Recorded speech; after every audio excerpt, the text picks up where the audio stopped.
Nagmumula sa Philippine Information Agency, Philippines News Agency, Philippine Broadcasting Service, Radyo ng Bayan, IDC, at Telebisyon ng Bayan.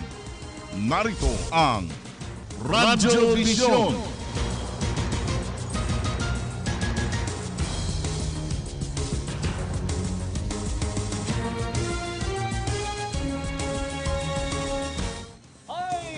Magandang mayong buntag, Luzon, Visayas at Mindanao. Ngayon po ay Biyernes, September 30, 2016. Pag-usapan natin mga malagang usapin na may kinalaman sa atin bilang makabagong pamamayang Pilipino para sa bagong Pilipinas. Inyong higalas kaanginan, Aljo Bendijo. Good morning, Aljo. Good morning din po sa ating mga tagapakinig at nanonood ngayong umaga dito sa Radyo Vision. Sa loob ng isang oras, samahan niyo kami na pag-usapan ang may init na issue dito sa ating bansa.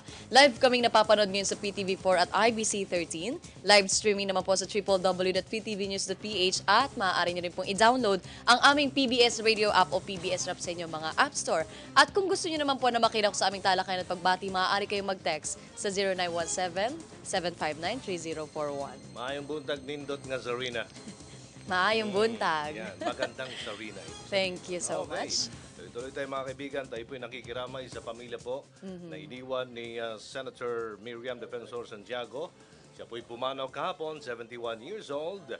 The first Asian elected judge sa International Criminal Court. At alam mo, Zarina, ang kanyang katalinuhan, hindi lang sa larangan po ng serbisyo publiko, kundi pati na rin sa larangan ng legal profession na hindi matatawaran. No?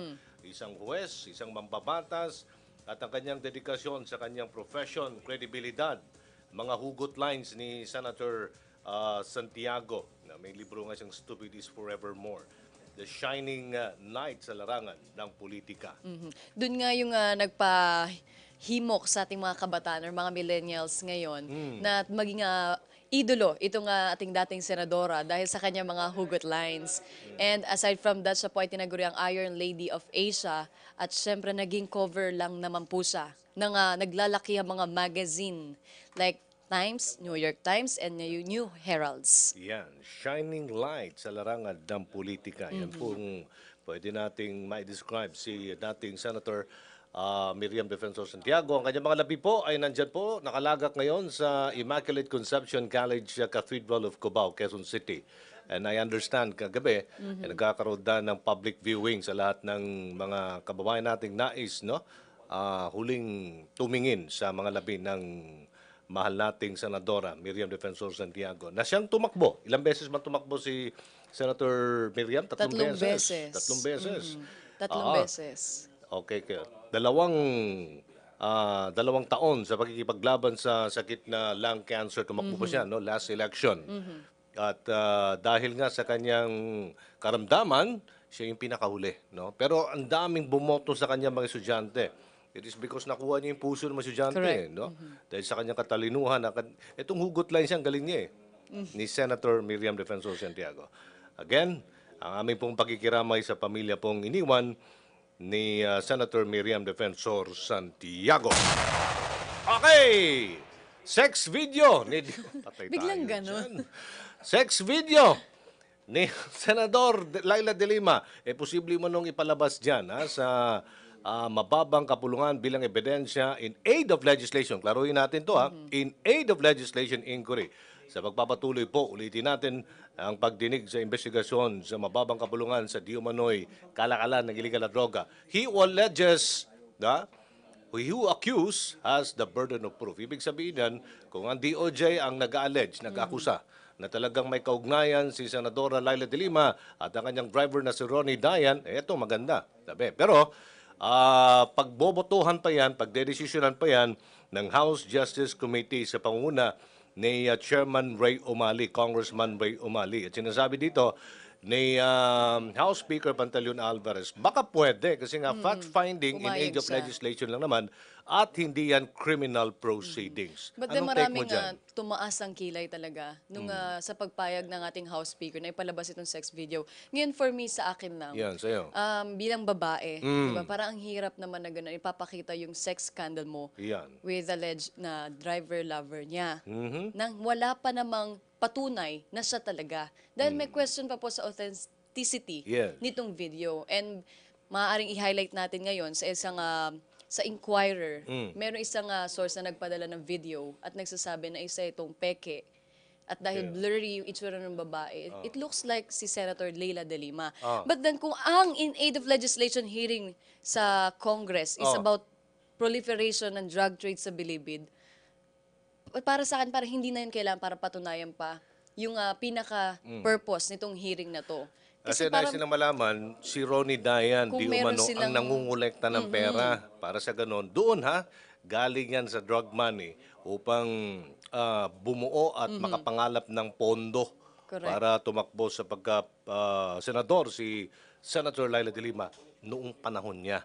Pero Yun mas ang nais silang maganda- establish ngayon dyan. Kasi nga dinideny ni Senator de Lima na may kaugnayan siya dyan kay Ronnie Dayan. Pero, yeah. yun nga, mas maganda, si Ronnie Dayan ang hanapin natin. Hindi nga mahanap ngayon si Ronnie Dayan, nawawala. Ang tanong dyan, di kaya yan paglabag sa special laws? Kasi marami tayong mga special law statutes tulad ng Anti-Voyeurism Act. Meron po tayong batas tungkol naman sa karapatan natin, Bill of Rights, Anti-Wiretapping Law. Yes. Yan ba'y pambabastos? Ang tanong lang po ng iba, no? Pang-aabuso ba yan? Dahil private affairs ito ng isang individual. Hindi mo pwedeng pakialaman yan pag private. Kahit na ikaw ay Pribado lang senador, no? But if you discharge your function as a senator, pwede mo. Pwede mo kunan ng video yan.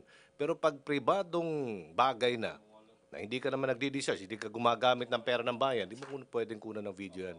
Yun ang kanilang mga argumento. Pero depende na lang yan, kasi sabi nga ni Alvarez, fact-finding in aid of legislation. Yung si Digong Sir na ayaw makipag-usap si Digong kay JB Sebastian, sinabi niya nung arrival sa kanya, oo nga, ayaw niya makipag-usap sa isang kriminal. Hindi daw siya nakikipag-usap. Kasi gusto ni JV Sebastian makipag-usap. Kakanta daw siya kay Pangulong Duterte. Ano ang kakantahin niya? My Way? Baka My Way ang kakantahin niya.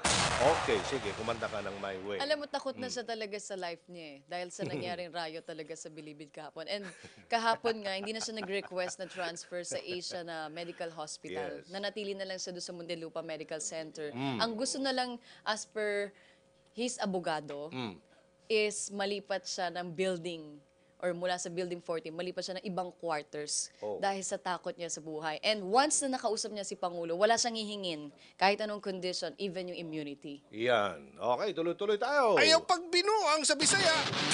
Ay! Yan po dumating na po si Pangulong Duterte kagabi. Kaninang madaling araw, no? Matagumpay ang kanyang 2-day working visit sa Vietnam. Pinag-usapan po doon maritime security investments, defense at usapang pang-ekonomiya. At inimok po ang bansang Vietnam na magkaisa upang pahupain ang tensyon dyan sa West Philippine Sea to strengthen bilateral ties with China. At inihag na rin ng Pangulo sa kanyang pagharap sa mga Filipino community sa Vietnam na meron daw, totoo ba ito may assassination plot raw sa kanya ang CIA. Wow, Tanong, hindi kaya ito dahil sa mga maanghang na pahayag ng Pangulo against America ngayong hanggang Oktubre na lang. Ito, hanggang Oktubre na lang daw. Ang military exercises sa West Philippine Sea, pinakauli na. Kaya't discretion pa rin ng Pangulo yan, ng bansa yan, in line with our thrust to pursue foreign independent policy. Pero linawin lang natin na yung joint exercise para i-train ang ating mga kasundaluhan, katuwang itong mga Amerikanong sundalo, magtutuloy-tuloy pa hanggang susunod na taon. At isa pa sa magandang highlight kahapon ng pag-meet ng dalawang presidente mula sa Vietnam at Pilipinas ay yung pag-recognize nila ng UNCLOS na nabuo noong 2002 para sa isang mapayapang pag-claim ng bawat isa dun sa kanilang mga kiniklaim na teritoryo sa South China Sea. And ayon naman po kay Senator Alan Peter Cayetano, maaaring gamitin ng Vietnam ito nga naging arbitral tribunal decisions sakali mang mag-file naman sila ng kaso against China. But then ang ating side or ang stand ng Pilipinas ayon po sa ating Pangulong Duterte ay bilateral talks. Bilateral talks. Ang mangingibabaw talaga. Dahil walang mechanism ng enforcement itong arbitral decision 'Di ba? Kaya medyo mahirap nga naman na susundin. Maganda yung ginagawa ng Pangulo na makikipag-usap na tayo sa China. No? May option naman, talagang sovereign state naman tayo. No? Yes. Sabi niya, why not? Lumapit tayo sa China dahil may sigalot tayo dyan sa West Philippine Sea. Kung may cooperation tayo, may ugnayan at may pag-uusap tayong gagawin dyan, lahat pwede mangisda. Kasi it's not only the Philippines claiming dyan po sa West Philippine Sea. Vietnam, no? Marami pa, ng bansang Brunei, Malaysia. Layo ng Japan, German, ha? O, wala ng Japan dyan. China, yan. So, hopefully, maayos natin yan. Why not, no? Russia and China, mas malapit pa ang mga kapatid natin. In fact, meron tayong Chinese community sa ating bansa. Kahit sa Davao, correct. naadi ay Chinese, Chinatown, Dakbayan sa Davao. Ay, may buntag sa atong maigsoon di as Dakbayan sa Davao, ha? Oo, dyan din sa Cagayan de Oro. Siyempre, ano nga ba? Bisaya, Tagalog? Sa Bicol. Bicol. O sige, Antipolo. paano ba ang maayong buntag sa Bicol? Hindi ko alam. Hindi mo alam. Patay tayo Diyos, dyan. marhay na aga. Marhay na aga. Masiram-sira. Oh, alam mo yun? Diyos marhay na aga. Pero nakakaintindi ka. Hindi po. Alam mo, Saan ka ba taga Bicol pinanganak? ang papa Dito? ko. Sa Antipolo. Pero never kami nakapunta pa. Ang daddy mo, Bicolano. Yes. Mami mo, Bicolano. No, sa Marikenya. Marikina. siya. Marikina? Marikina. Marikina. Okay. But then pinanganak ako sa Antipolo. Magandang umaga po sa inyo dyan. Masiram-sira. Oh, yan. Ano yun? Masiram-sira daw. Yun. Masarap na isda. Doon yan sa Bicol. Masarap siya. Uy, Friday nga pala ngayon. Kaya Oo pala nga, may Friday Visayan ngayon. word ka. Ha? Okay. Oh, yes. So kagabi, ang dami pong, meron naman pong namatay. Ang dami naman patay kagabi, ha? Dahil sa drug operation. Hindi natin pahihintulutan, hindi natin araw-arawin yan. Kasi nga, bilang warning na rin, no, babala sa lahat, na hanggang ngayon ay nag-aadik-adik pa, pa-push-push pa ang peg ninyo dyan, ay tigil nyo na yan. Kung gusto nyo pang, alam nyo, makipag-usap kayo sa Panginoon, makipag-usap kayo. Komunikasyon lang yan sa pamilya. Kasi sabi nga ng Pangulo, bilang ama ng ating bansa, kapag isang miyembro ng pamilya, halimbawa, pamilya tayo lahat, pumasok ang drugs, dysfunctional talaga yan. Kaya sinusulong ng Pangulo yan lahat upang sa ganun, malinis po sa illegal na droga ang ating lipunan. Yan ang pinakamabisa dyan. Ang pinakamainam na pahayag ng Pangulo upang isave ang mga susunod na henerasyon. Ang mga lumalaban, talaga namang patay. Okay, words of wisdom, Serena. Yes, pero bago po yan, kasama pala natin live sa PTV4 Studio si Audrey Goriseta. Hi, Audrey. Hindi natin siya nare-recognize. Audrey? Hello, Audrey. Nagalit na. Visayas at Mindanao, inanunsyo ni Pangulong Rodrigo Duterte na gaganapin sa susunod na buwan. Mamaya, okay. Work na work talaga siya, di ba? Mamaya. Maraming salamat at magandang umaga, Audrey Goriseta. Di kasi lumabas si Audrey. Hindi ko naman, magandang lalaki yan ng PTV4. Okay, words of wisdom, Serena. All right. Complaining about a problem without posing a solution is called whining. Ang pagrereklamo sa isang problema nang walang minumukhaing solusyon ay tinatawag na pag-angal mula kay Teddy Roosevelt. Totoo naman po yan. Kapag meron po kayong problema, tapos hindi nyo pa nagagawan or pinaplansya or kumbaga inaayos, magko-complain na agad kayo, hindi naman po maganda. Ang lakas pong maka-negative vibes. So, bago po kayo magreklamo, mas maganda na meron na po kayong ginawang paraan sa inyong mga problema. Ayan, tingnan mo naman si Sarina. Parang walang problema. Naku. Araw-araw maganda. Yan ang dapat natin gawin. No, pag wala kang iniisip, positive vibes lahat. Tingnan mo naman ang beauty ni Sarina. Ganun din sana ako. Smile lang Ay, lagi nako. talaga. Ang sarap naman pag Friday, pinag-uusapan ng, alam mo, you have to enjoy your life, Sarina, habang Yes. ikay dalaga pa. Batang-bata ka pa, no? Marami pang mangyari sa'yo. At mahalin mo ang iyong pamilya na magiging pamilya. Ayun Okay! Radyo ng Bayan. Report. Ay, Cebu City tayo. May buntag diya sa Dakbayan sa Sugbo. Report mula kay Annabel Lagrosa. Sa Annabel, may buntag. Mayong buntag, kinumpirma ng tanggapan ng Ombudsman Visayas na nagsasagawa sila ng lifestyle check sa mga public officials at kapulisan na umano'y sangkot sa iligal na druga. Ayon kay Attorney Maria Corazon Vergara Naraha, Graft Investigation Officer, na ang kanilang head office ay bumuo na isang task force na siyang mag-iimbestiga sa mga akusasyon o aligasyon na ang mga nasabing opisyal ay konektado sa industriya ng druga o may partisipasyon sa illegal drug activities. Para sa Radyo Vision, Annabel Lagrosa, Cebu, Media ng Bayan. Dagan salamat, Annabel Lagrosas, Radyo ng Bayan, Cebu. Radyo ng Bayan. Report. Mula naman po sa Cebu, magtungo naman tayo sa Tayug, Radyo ng Bayan, kasama si Grace Acquar. Magandang umaga, Grace.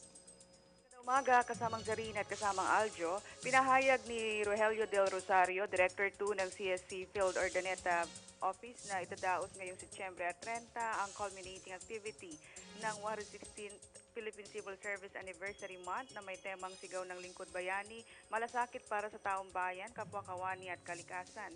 Napag-alaman na ikangilalahok ang 20 ahensya at 50 katao ang makikiisa sa tree planting activity ngayong araw ng Biyernes.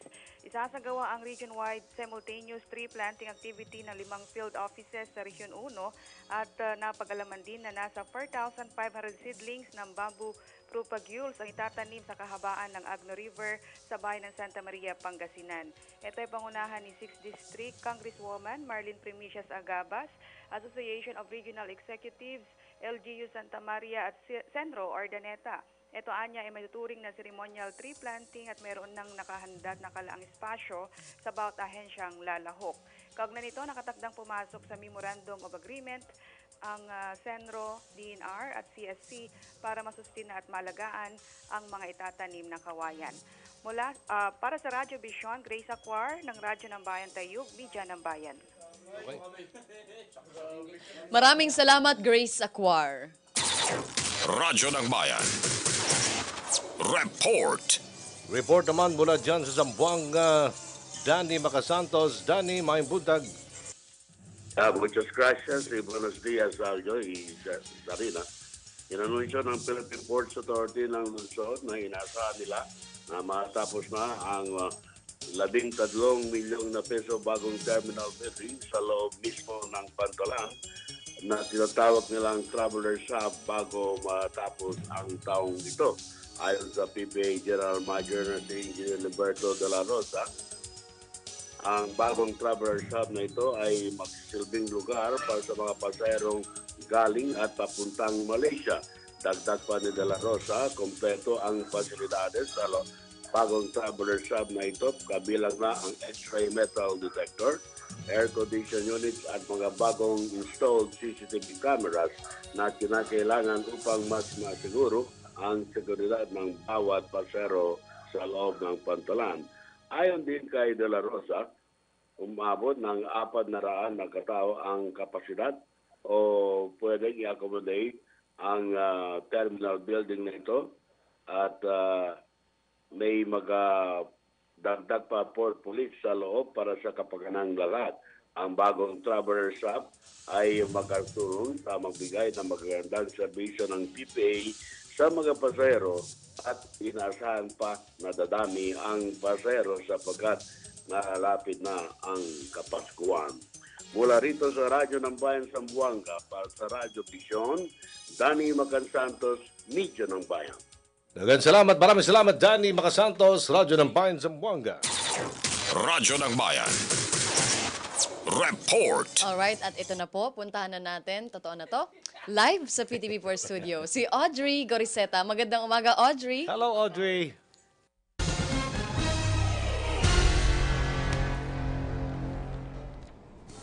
Oy, magandang umaga, Aljo at Charina. Magandang umaga, Luzon, Visayas at Mindanao. Inanunsyo ni Pangulong Rodrigo Duterte na gaganapin sa susunod na buwan ang pinakahuling joint exercises sa pagitan ng Pilipinas at ng US military. Sa kabila nito, tiniyak ni Pangulong Duterte na mananatiling maayos ang ugnayan ng Pilipinas sa Amerika at patuloy pa rin kikilalanin ng ating bansa ang Mutual Defense Treaty sa Amerika. May report si Rocky Ignacio. Binigyan din ni Pangulong Rodrigo Duterte ang patuloy na pakikipag-alyansa ng Pilipinas sa iba pang mga bansa sa larangan ng depensa at ekonomiya. Sa kanyang pagharap sa Filipino community sa Hanoi, iginit ng Pangulo na mananatili ang maayos na ugnayan ng Pilipinas sa Amerika kasabay ng patuloy na pagkilala sa Mutual Defense Treaty sa pagitan ng dalawang bansa. Sa harap na rin ito ng pahayag ng Pangulo na ang Philippine-US military exercises sa October ang pinakahuli ng joint exercises. To the Americans and to those around. I will maintain the military alliance because there is an RPUS pact which our country signed in the early 50s. But I will establish new alliances for trade and commerce. And you are scheduled to hold war games again which China does not want. I would serve notice to you now that this will be the last military exercise. Jointly, Philippines, US, the last one. Kasabay naman ito ang pagpapalakas ng economic alliance sa Russia. Magtutungo ang Pangulo sa Russia matapos ang inisyal nilang pag-uusap ni Russian Prime Minister Dmitry Medvedev ukol dito. To Russia, I talked to Medvedev doon sa Asia. Sikreto lang. Ngayon ko lang sinasabi ito. Now they know.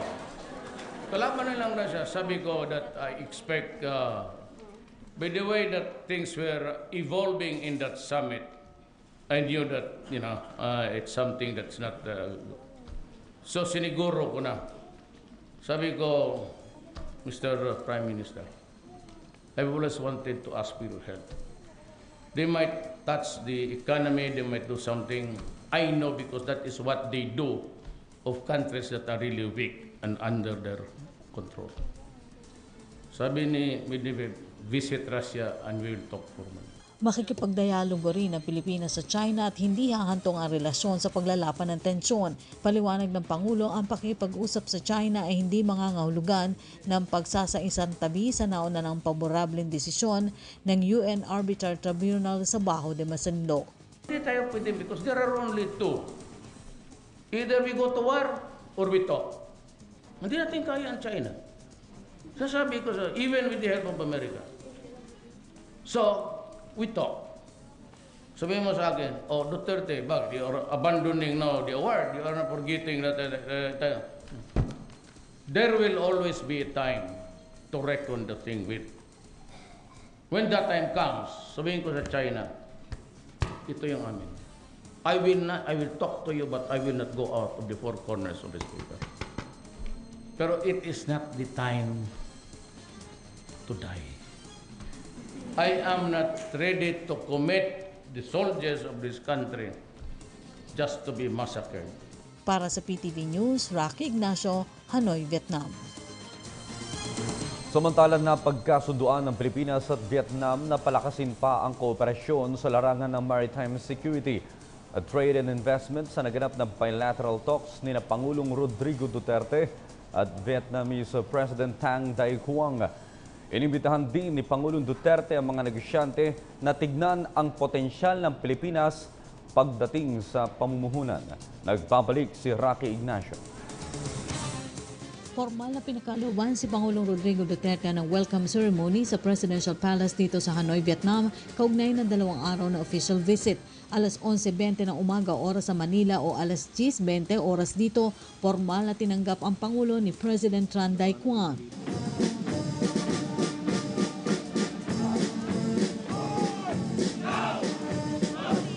Kasama ng Pangulo sa pagbisita sa pagdating sa State Palace ang mga miyembro ng gabinete at Senators Alan Peter Cayetano at Chis Escudero. Sa bilateral talks na kasundon dalawang leader na palakasin pa ang kooperasyon sa larangan ng maritime security na nakapaloob sa isinasaad ng ASEAN Code of Conduct sa South China Sea. Ang Vietnam ay may inaangkin rin teritoryo sa West Philippine Sea. You'll have to see this in the context and in the environment under which the President made that statement. He said it in the context of the settlement of our disputes in the South China Sea. So, and he specifically pointed out on 2 particular actions.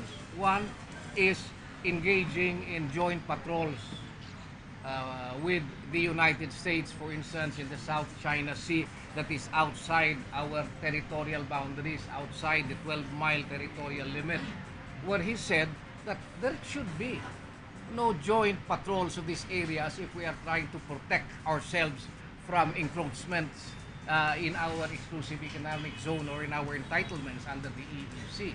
Because these are actions that are provocative, and this will in fact just heighten the tensions between China and the Philippines, and it will impede the peaceful settlement of these disputes. And the President has always been consistent since day one on this matter. There can be no joint patrols involving gray ships, if I remember very distinctly. This is what he said, and he explained what gray ships imply. These are military vessels as compared to white ships, as he said, which involve civilian or Coast Guard vessels.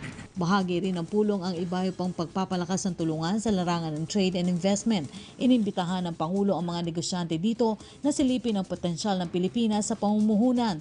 Tiniyak pa ng Vietnam ang karampatang supply ng bigas kung saan dito umaangkat ang Pilipinas. So sa agriculture, we basically ask for, and we thank also Vietnam for providing us a stable and quality source of rice. No? And the President has indicated that yung gratitude for Vietnam being a reliable source. As you know, Vietnam is the source of about 48% of our rice imports. No? So at least we have an assurance that Vietnam will continue to help us with the supply. And walang agreement pinirmahan, but I think for the next 2 years, there is a mutual understanding that rice requirements that we would have can be supplied also from Vietnam. More than that, the good thing here is that both sides, the presidents of both countries, Philippines and Vietnam, have agreed to really level up the trade that we have. No, in other words, increase the trade numbers that we have. Essentially, since the Philippines still has a lot of products with great potential in the Vietnam market, the president himself asked for the cooperation from the Vietnam people to consider importing products from Philippines as we import rice from Vietnam. Samantala bilang strategic partner, mahalaga ang pagbisita ng Pangulo sa Vietnam. Sa Pilipinas gaganapin ng ASEAN habang sa Vietnam ang APEC leaders meeting sa susunod na taon. So if two countries have a diplomatic relationship, kumbaga sa tao, yun ang mga friends. But with Vietnam, we have a strategic partnership agreement. So kumbaga sa tao, yan yung best. Di ba? Naghahanap ka ng may best friend ka. So two countries have previously agreed on a 6-year strategic plan. So 2017 to 2022. So the agreements you were asking about, diyan malalaman yan. So for example, sa atin, ang interest natin yung supply ng rice, quality at mas mura. Of course, also the agricultural learning so that we can also be sufficient sa rice. Sa kanila naman, they're into construction, oil and gas exploration. And then the countries with the industry na may cruise cannot survive na isang bansa lang. Ang Vietnam ang ikatlong bansa na miyembro ng ASEAN na binisita ng Pangulo simula nang maupo sa pwesto. Para sa PTV News, Rocky Ignacio, Hanoi, Vietnam.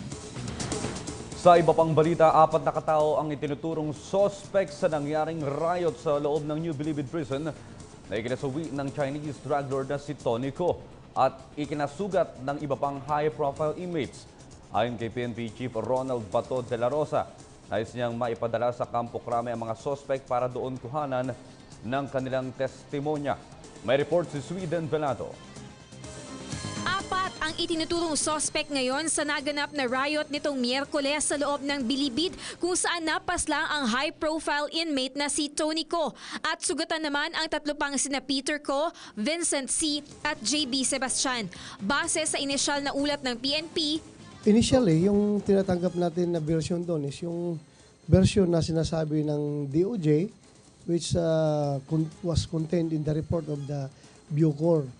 Na yun nga, may position daw na nangyari, sinita nung isang inmate, nagalit yung mga insik, inatake yung nagsita, di nagkakaroon na ng rambulan.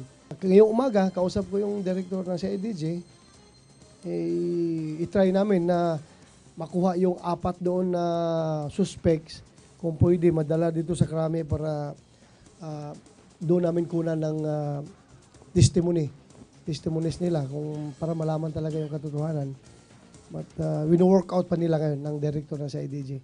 Ayon kay De La Rosa, mas mainam na hintayin na lang ang resulta ng investigasyon kaysa mag-isip ng mga teorya na sinadya ang riot para patayin si JB Sebastian. Matatandaang nais paharapin sa Kongreso si Sebastian para isalaysay ang relasyon nito kay Senador Leila de Lima na umano'y nadadawit naman sa kalakalan ng iligal na droga sa Bilibid. Samantala, ipinaliwanag ni PNP Chief De La Rosa kung bakit hindi pa nila maitaas ang patuloy pa ring umiiral na state of lawlessness sa bansa. So far, yung threat kasi natin sa ngayon ay nalilink doon sa ating war on drugs. Kaya hanggat relentless yung ating war on drugs, di pa rin natin masabi na mawawala yung threat natin.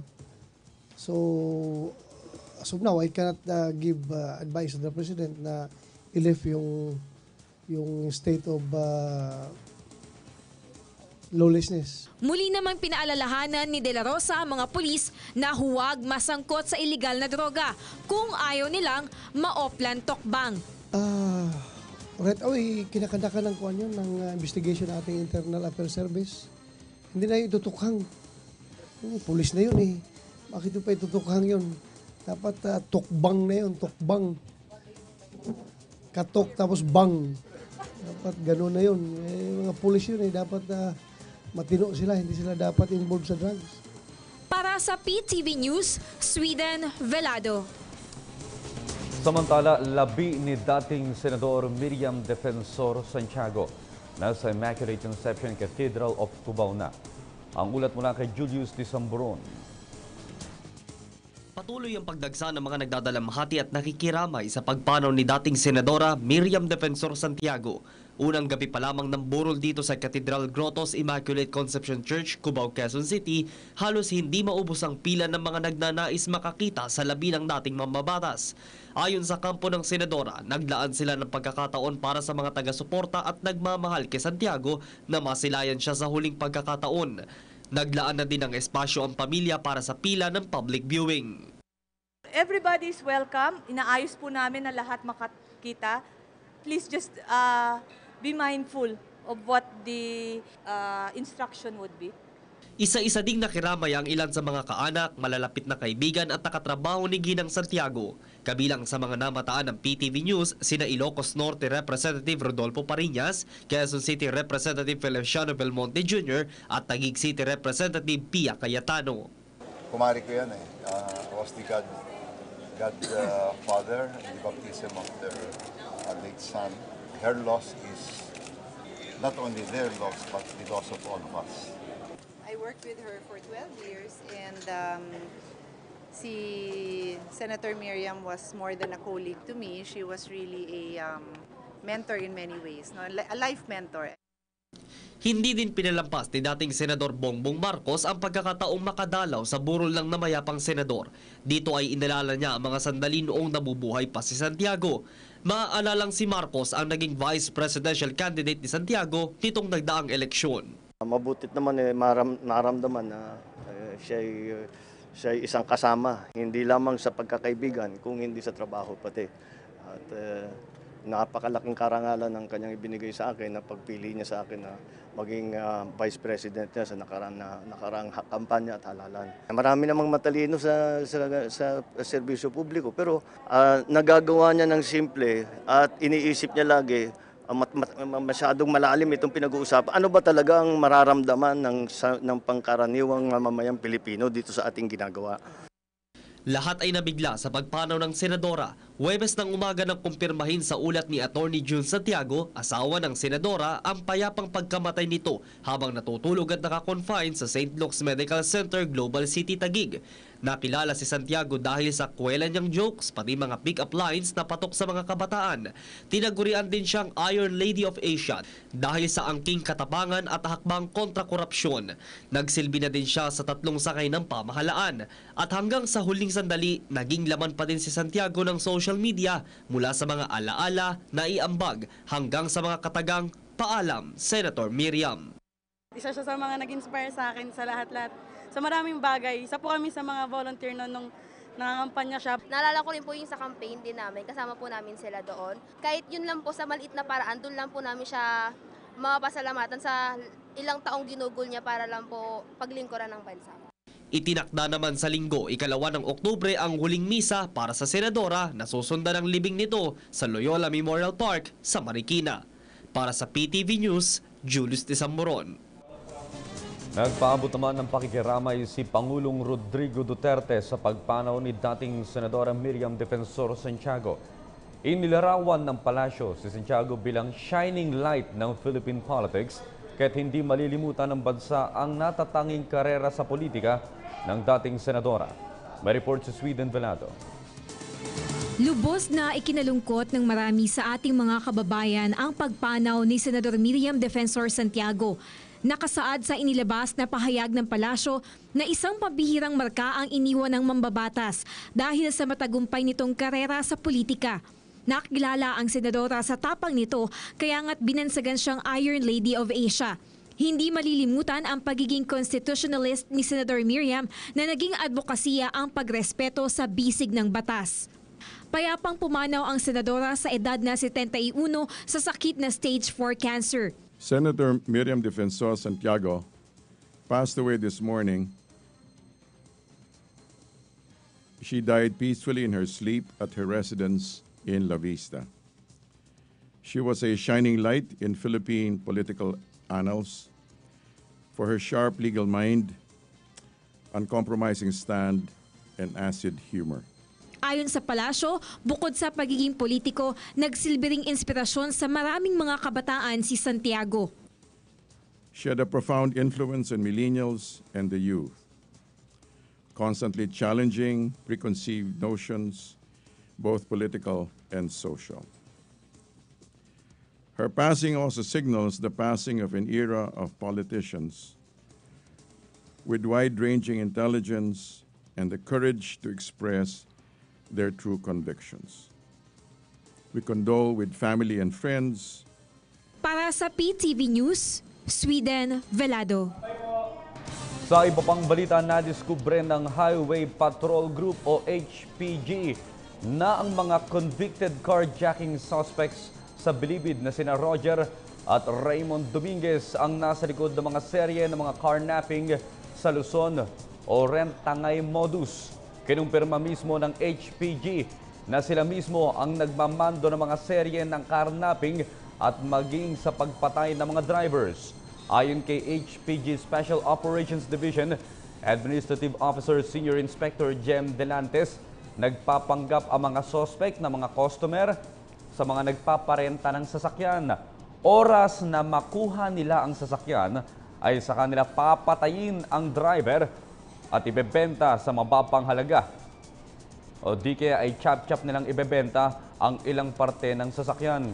Kadalasan nilang dinadala ang sasakyan sa talyer sa Baguio City at saka ibebenta ang mga parte ng sasakyan. Tinatayang umaabot sa 5 drivers ang napatay at madaming sasakyan ang natangayin ng grupo. Pinaalalahanan naman ang mga nais bumili ng second-hand na sasakyan na i-verify muna ang rehistro ng sasakyan sa Land Transportation Office para malaman kung ang sasakyan bibilhin ay hindi kabilang sa na-carjack na sasakyan. At yan po naman ang aming mga nakalap na balita at impormasyon para sa Radyo Vision. Ako po si Audrey Goriseta. Balik muna sa inyo, Aljo at Sharina. Okay, maraming salamat, Audrey Goriseta. Ayan, so hugot lines tayo bilang tribute natin at pakikiramay at balikan natin legacy ni Senator Miriam Defensor Santiago, 1945-2016. Anong gusto mo? Love, politics, or random quotes? Lahat na, no? Lahat na natin. Lahat na. Unahin natin love. Okay. Okay, love tayo, ha? Okay, stupid is forever. Ang pagmamahal ko sa iyo ay nasa ibang classroom. Ibang klase talaga, men. Meron ka doon. Si Senator Miriam. A smart wife is one who makes sure she spends so much that her husband can afford another woman. Iyan. Ang pag-ibig ko parang langka. Lang katapusan. Marriage is not a word, it's a sentence, a life sentence. Kaya Grabe. pagpapakasal, wala Oo. namang expiration ang marriage contract. Kaya yung mga nagtutulak dyan na 5 taon lang daw ang ano. Pag ang ikaw kasal, pumirma wag na ganon. ng Sarina, pumirma ka na ng kontrata. Opo. Talagang sure na 'yon, ha? Wala nang atrasan 'yan. Okay, sa Yes. politika naman. Ang pagkakaiba ng holdupper sa politiko, Germon, ano? Ha? Ang holdupper, magnanakaw muna bago tumakbo. Ang politiko, tatakbo muna bago magnakaw. Yun ang hugot lines. Holdupper! Sabi ng holdupper, hold up ito! Akin ang pera mo! Lalaki, hindi mo ba ako kilala? Ako isang congressman? Gumanon. Sabi naman ng holdupper, kung ganon, akin ang pera namin. Okay. Andiyan na ba? Wala pa? Wala pa si congressman? Okay, sige. Okay, so, pedicab ka ba? Bakit? Inulit na to kanina ni Kaka Francis eh. Pwede ka bang i-date sa Valentine's Day? Magagalit sa akin boyfriend nito. Para sa mga single, umuwi ng maaga mula sa school o sa trabaho para isipin nila may date ka. Hindi naman ako mataba eh. Uy, wag ganun ha. Pag mga ganun dapat healthy lang. Huwag mo sabihin mataba, pangit dyan ha. Ito, pwede rin. Hindi naman ako mataba. In fact, I'm so sexy that it overflows. When the cashier at the grocery said, Miss, pwedeng candy na lang ang sukli ko sa'yo. May ganun kasi, di ba? Pero sa pinagbabawal supermarket. na yun ngayon. Ha? May batas ngayon dyan. Ha? Yes. Wala nang kending sukli. Hindi na pwedeng panukli. I answered, bakit? Tsokolate ba ang binayad ko sa'yo? Wala ka ba dyan? Ito pa. Ang sabi nila, an apple a day keeps the doctor away. Kung gwapo magandang doktor, ayaw mo na ng apple? Ayoko na. Ayoko na. Ayaw na ng apple. Anyway, wala pa ba? Ang witty talaga niya, no? Sobrang witty. Oo naman. And hindi nabanggit sa mga reports na isa rin siyang professor. Today po, kinikilala natin na Teachers Month ngayong September. Yes, At mamaya sa katunayan, merong event ang Department of Education upang kilalanin ang ating mga guro nationwide. And then on October 5 is World Teachers Day naman. Pang buong mundo naman yun. So binabati po natin lahat ng mga guro na nakikinig at nanonood ngayon na Happy Teachers Month po sa inyong lahat. At maraming salamat po na kayo po ay tumayo sa amin bilang pangalawang mga magulang. Maraming salamat po. Pwede ba kitang sabayan pa uwi? Bakit? Kasi sabi sa akin na magulang ko, follow your dreams. Galing ni Senador Miriam Defensor Santiago. Kami po yung nakikiramay uli no? Sa pagpanaw po ng ating butihing senadora, napakagaling.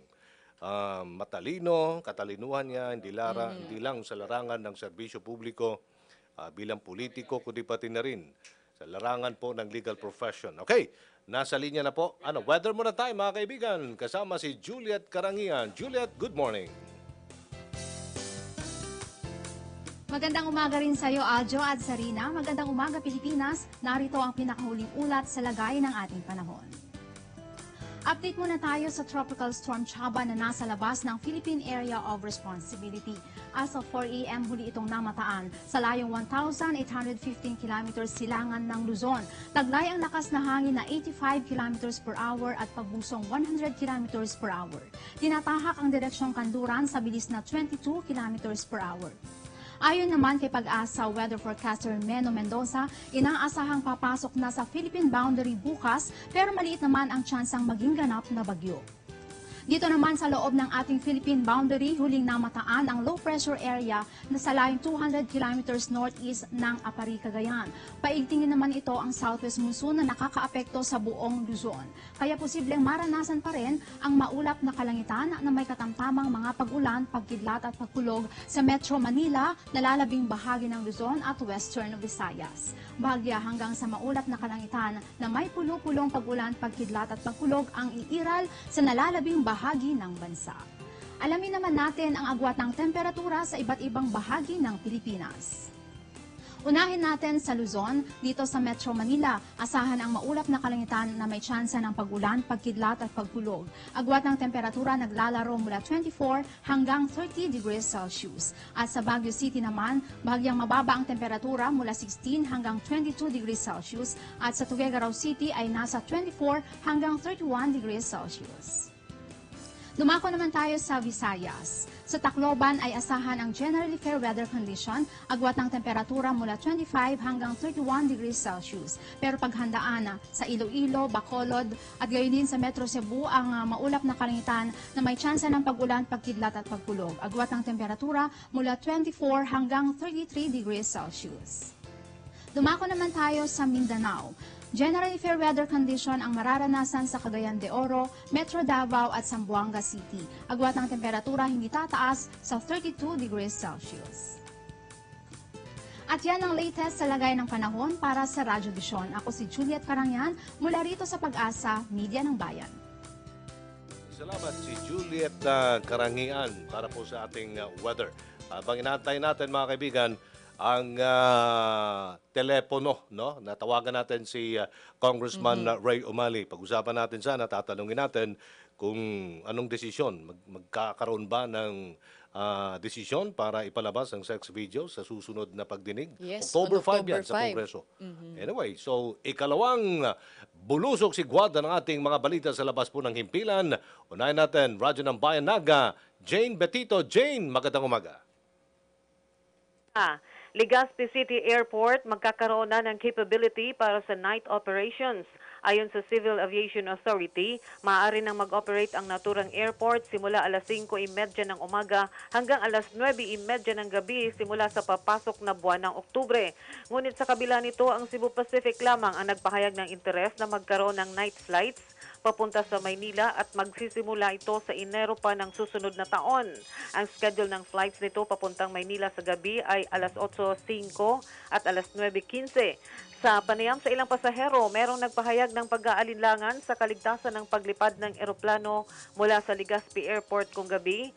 Sa kabila ng assurance mula sa Civil Aviation Authority, naligtas naman ito. Bagamat meron ding nagsabi na pwede naman itong subukan.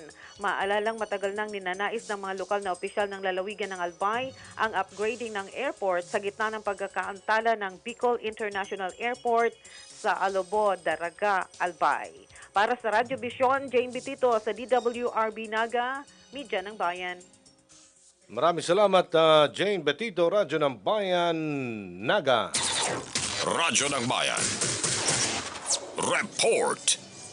Okay, oras natin, 6:48 ng umaga dito po sa Radyo Vision. Aljo Bendio po at Sarina Luzuegro. Listahan, may ilalabas ba ang ating mahal na Pangulo? Yes, gaya po na Yan. ipinangako ng ating mahal na Pangulo, pagbalik niya ng Vietnam ay isa sa publiko na po niya. Ito nga, ikatlo at panghuling listahan ng mga gumagamit, nagpupush or dealer nito nga illegal na gamot. At sa loob po ng listahan, ayon sa mga reports, 11 generals at 14,000 pulis ang kasama sa listahan. Mamaya pag-usapan natin yan. Nasa telepono na si Congressman Ray Umali, Chairperson o Chairman ng House Justice Committee dyan po sa Kongreso. Magandang umaga po, Congressman Ray Umali. Sir? Hi, good morning Aljo. Good morning Sarina. Good morning to all our tele-listeners and viewers. Opo. Ito pong sex video di umano ni Senator Laila de Lima dapat bang ilabas po sa gagawing pagdinig on October 5 dyan po sa Kongreso? Hindi ko po masasagot sa kasalukuyan yan dahil hindi po natin alam kung ano po ang plano ng Department of Justice. Dapat po ay ilahad nila kung anong purpose ng pagpe-present yan. Kung yan ay naaangkop, if it is germane to the subject matter of the inquiry. Pangalawa, kung yan ay authenticated. At pangatlo ay kung yan ay hindi lumalabag sa batas. Opo. Sinasabi po dito, fact-finding in aid of legislation. Hindi naman po criminal proceedings. Yan po yung sinabi ni House Speaker Pantaleon Alvarez. Baka pwede. Pero depende na lang po yan sa desisyon ninyo po sa committee. Kanya nga po, kanya nga hindi ko masabing kung yan ay pwede o hindi, kung yan ay kailangan o hindi. Opo. But there are certain rules that we have to comply with. In particular, that it must be germane to the purpose of House Resolution 105. So, sa ngayon, hindi po natin alam yan. And, we will have to ask Department of Justice on that. Sir, bilang abogado, may mga nagsasabi, hindi po justified yan. Baka yan ay lalabag sa Anti-Voyeurism Act. Hindi po yan pwede dahil private affairs yan ng isang individual, kahit na isang senador, si Senator De Lima, pero private thing yan, private affair, at may tuturing na pangabuso at pambabastos at pampagulo lang daw yan sa investigasyon. Reaction niyo po doon? That is for the courts to interpret. Hindi po siguro kami. Of course, whoever will, whose rights will be affected may go to the court for redress and seek a temporary restraining order if need be. Okay. Congressman, but on your own point of view, para sa inyo po ba kailangan pang ilabas itong sex video ng ating senadora? Sa ganang akin bilang chairman, sabi ko nga I do not want to preempt what will be the decision of the committee kasi bilang chairman I cannot even vote. So this is a matter that is to be resolved by the committee, and there are about 55 of us in the committee who may have to vote on this if it becomes imminent and if it becomes necessary. Okay. May iba po tayo, Congressman, na legacy po ni Senator Miriam Defensor Santiago sa kanyang pagpanaw. Ano po ang katangian dapat na tularan natin? At hindi niyo po makakalimutan na iniwan po ni Senadora Defensor Santiago. Santiago Magaling na abogada si Senadora at siya'y very eloquent, very vocal at matibay ang kanyang kaalaman, lalo't higit sa konstitusyon, and effective po siya, kanya talagang malaking nakakapanghinayang ang kanyang pagkawala dahil she is a great loss to the country. Okay. May iba naman po tayong issue, Congressman. Hatawin ko na. Bago doon, let me express my deepest sympathy to the family. Kay June Santiago is also my friend. Okay. VAT exemptions tatanggalin na raw, lalo na sa mga senior citizens. Pero sinabi po ni Speaker Pantaleon Alvarez, Congressman, hindi po magiging rubber stamp ang Kongreso sa Executive, sa Department of Finance. Reaction niyo po doon?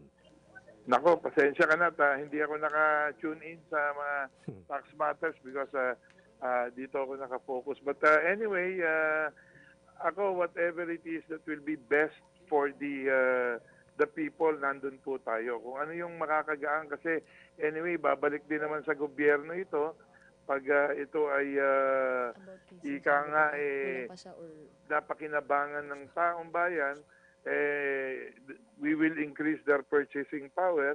At pag nangyari po ito, ay babalik din ito dahil hindi naman maitatago ito ng taong bayan.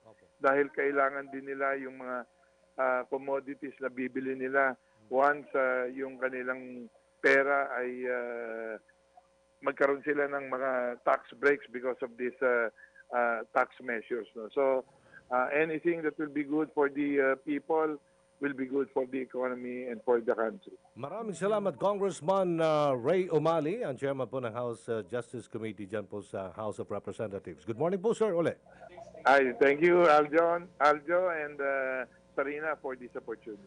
Okay, thank you so much. Ayan, so oras 6:55 na po ng umaga. Ayaw pagbinuang sa Bisaya. Kasi si Atty. Hamon.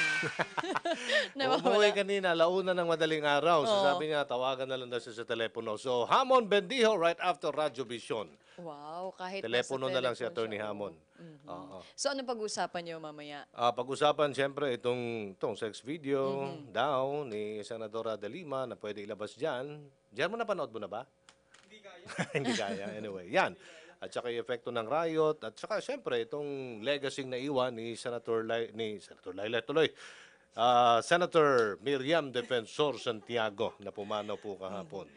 At saka yung 2016 na Philippine-US Balikatan exercise, baka last na ngayong October. Yung persong thrust na sinusulong ngayon, na foreign independent policy ng Pangulong Duterte. Kanina tinanong mo ko ano yung side ko doon sa Sa- sex video. How about sige, you ano nga? naman? Ikaw naman. Tapos na ako. Ikaw naman. Yun na nga, may mga batas kasi tayong mga panuntunan. Itong Anti-Voyeurism Act, private thing kasi yan eh. No? Pag individual, kahit na ikaw ay senador, o ikaw ay public figure, pwede ka naman kunan ng video. Kung ano. Nagsisigaw ka, halimbawa ikaw, nagsisigaw ka sa mall, pwede kang kunan ng video. Yes. Kasi public figure ka eh, pwede. Kaya public officer. Pero pag nasa loob ka na ng bahay, private thing ginagawa mo, di ka naman gumagastos ng pera. Halimbawa, nasa loob ka ng bahay, nakahubad ka. Sa bahay mo, kinunan ka ng paparazzi, bawal yan sa batas. Meron tayong batas dyan, Anti-Voyeurism Act. Hindi pwede yan. May mga certain exceptions yan. So, dapat yan ganun. Pero sabi nga nila, in aid of legislation, fact-finding lang naman yan. Hindi yan siya judicial proceedings. Hindi naman criminal proceedings yan. Pero, yun ba, pagbabotohan pa rin nila yan. Yun ang hintayin natin. Pero para sa akin talaga, sana wag na. Or parang magkaroon na lang ng para bang executive session or sila-sila na lang mismo mga lawmakers or yung mga members nitong Justice Committee ang tumingin kung kinakailangan at mapatunayan na kailangan pakita. Di kasi just to hindi prove. umaamin si Senadora Laila de Lima kung may kaugnayan siya kay Ronnie Dine. Gusto nila Yes. establish yun eh. He who alleges shall have the burden of proof. Yun yung gusto nilang establish. Kasi nawawala si Ronnie Dine, yun ang ngungunekta doon ng pera dyan. Para sa, galing sa drug money para ipondo ang pagtakbo ni Senadora Laila de Lima. Wala tayong oras! Okay, Sarina. Gusto po namin magpasalamat sa lahat ng mga nakinig at nanood ngayong umaga dito sa Radyo Vision. Kung na-miss niyo po ang aming edisyon ngayong umaga, maaari kayong mag-log on sa youtube.com. Muli ako po, si Zarina Lusuegro. Ako naman po si Aljo Bendio. Dagang kay salamat dalago ng Diyos hanggang sa susunod na edisyon ng Radyo Vision. Next week, Monday ulit. Dito pa rin sa PTV4, Radyo ng Bayan, IBC Channel 13. Bye!